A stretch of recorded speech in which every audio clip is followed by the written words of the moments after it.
जी, जी। बिस्मिल्लाहिर्रहमानिर्रहीम। आज हमारे साथ हैं पोल्ट्री फार्मिंग में ब्रॉयलर फार्मिंग के सुपरवाइजर हैं मुश्ताक अहमद विर्क।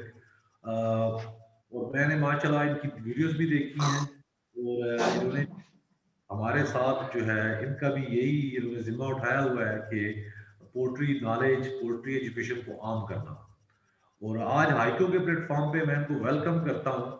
और मुश्ताक अहमद विक साहब दुमकाना से हैं और ब्रॉयलर पे ज़्यादा काम उन्होंने किया है, 2005 से हैं ये।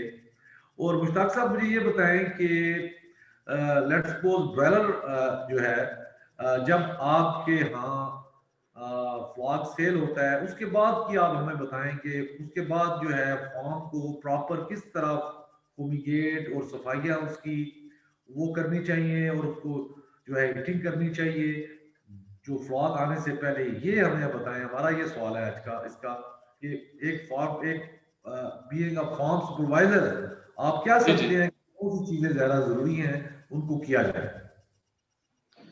जी, बहुत शुक्रिया आपने जो है ना यहाँ पर आने का मौका दिया और हमें हमें अपनी आवाज़ को राइज़ करने का मौका दिया। जो आपने क्वेश्चन पूछा है कि फ्लॉक सेल आउट होने के बाद हमें नए फ्लॉक की तैयारी किस तरह से करनी चाहिए? बिल्कुल।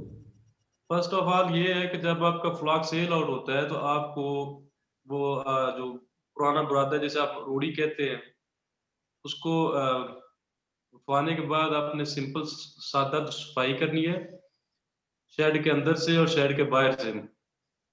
ये श्योर करना है कि उसको मुकम्मल जो है ना वो हर तरह से साफ हो जाए, कहीं भी बुरादा ना नज़र आए। चाहे वो शेड हो या चाहे वो आपका ग्राउंड एरिया हो या जिस तरह की वो सड़क साथ में होती है। उसके बाद आपने उसको जो है वो सादा धुलाई करनी है। ए टू ज़ेड जैसा कि पंखे, बेड, छत, खिड़कियाँ, दरवाज़े, इवन कि जब आपका एक दफ़ा फार्म धुल जाए, तो आपने उसकी जो नालियाँ साइड पे होती हैं, उनको भी वॉश आउट कर देता है, जिसमें इसके अलावा फीड रूम हो गया, कॉलोनी होगी और टैंकियाँ वगैरह पानी वाली और सबसे बढ़कर जो चीज़ है, आपका हीटर और आपका अ, जो होता है पैडों वाला टैंक पानी वाला। हीटर को सिर्फ़ आपने उसको गर्म गीले कपड़े से साफ़ करना है और उसकी जो बर्नर है, उसको जो है ना आपने रेडी कर लेना है, सर्दियों के फ्लॉग के लिए। उसके बाद जो उसकी उसको आपने करना है, धुलाई करनी है दूसरी फ़ूमिगेशन वाली या आपने उसको डिसइन्फेक्शन करने के बाद आपने उसको चूने के साथ अच्छी तरह से उसको आपने चूने के साथ अच्छी तरह से साफ़ कर देना, यानी कि चूना कर देना पूरे शहर के अंदर।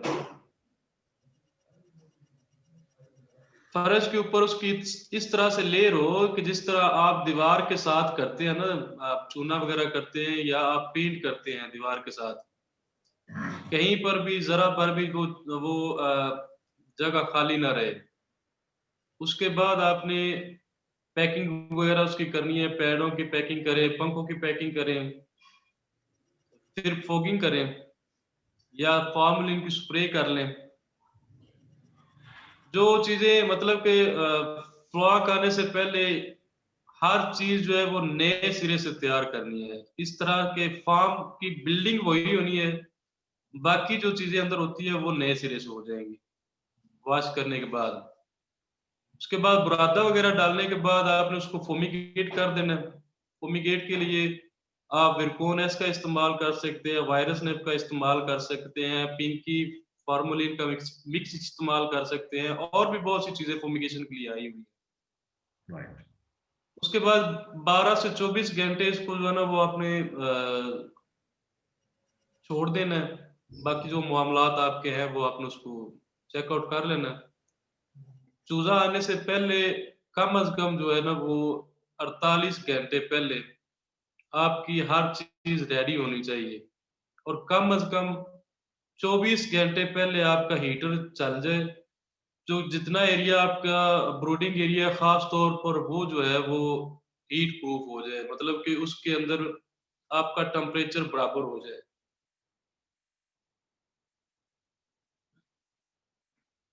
ठीक हो गया। और इसमें जो है आप बताएं कि जो बुरादा है जो है वो जी जी। आपने राइस हस्क यूज करना है या दूसरा उसके अलावा कुछ यूज करना है, और उसकी कितनी तय कितनी होनी चाहिए, उसकी कितनी मोटा होना चाहिए बुरादा? जी बुरादा तो वैसे तो हमारे मुल्क में दो ही किस्म का पाया जाता है।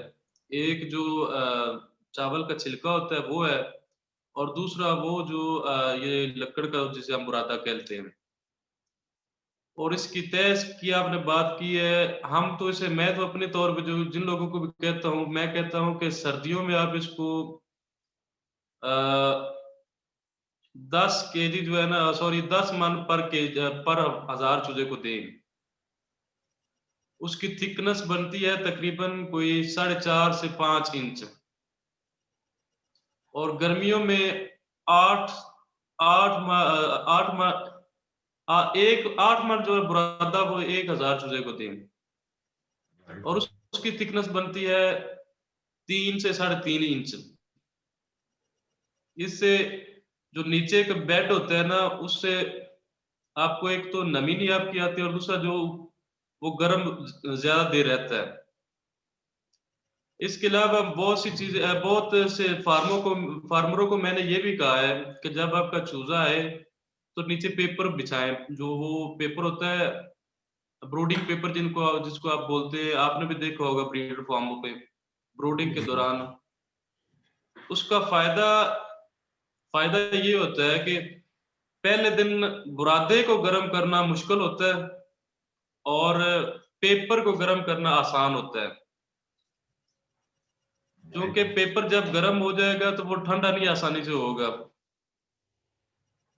और जब जो बुरादा है वो गर्म करने के लिए कम से कम आपको 24 घंटे पहले आपको उसको हीटर चलाना पड़ेगा, और वो सारी चीज़ें करनी पड़ेंगी।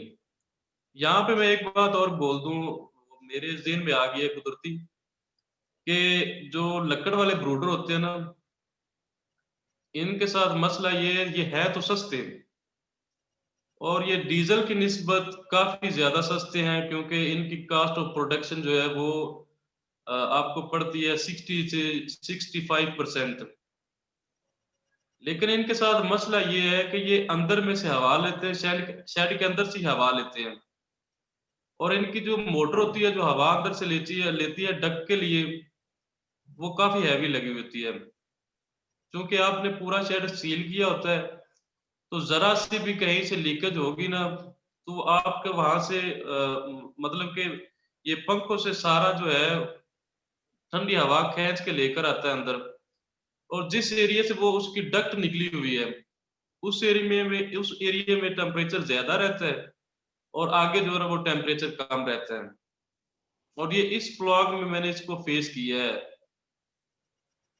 क्योंकि मुझे जितना अरसा हो गया, उस अरसे में मैंने सिर्फ ये 2 फ्लाकों में इसको जो है ना वो चलाया है, सॉरी लकड़ वाले ब्रूडर को।